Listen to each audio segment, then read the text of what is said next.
বন্ধুগণ আজকে ভুট্টা লাগালাম এবছর প্রথমে। তো এই যে দেখুন ভুট্টার বীজগুলো কত সুন্দর লাল। যদি আমাদের এখানে ভুট্টাতে ওষুধ মেশানো থাকে না, এগুলো তো ওষুধ মেশানো আছে, এগুলো তো রিজার্ভ করে রেখে দেয়।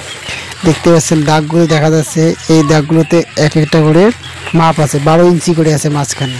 তো এইভাবে দাগ দিয়ে রাখলে হয় কি সুবিধা, যে ভুট্টাগুলো সবগুলো এক সারির মধ্যে থাকে, কোনো অসুবিধা হয় না। আর যদি দাগ না দেওয়া হয় তাহলে সমস্যা হয় কি, কোনোটা মানে বেশি কোনোটা কম এরকম হয়। আর এবার দাগ দিয়ে রাখলে এটাই সবথেকে অসুবিধা।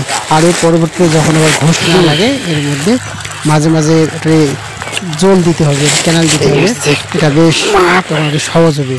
দেখুন এই যে এটা মাপ আছে 1 হাত, আমার হাতে 1 হাত মাপ আছে, এটা মাপ দিয়ে 1 হাত করে আমরা এই যে সারি করে নিলাম। আর 1 হাত সারি, আর এদিকে হচ্ছে 12 ইঞ্চি করে মোটামুটি এইভাবেই কি লাগাতে হচ্ছে। এটা হচ্ছে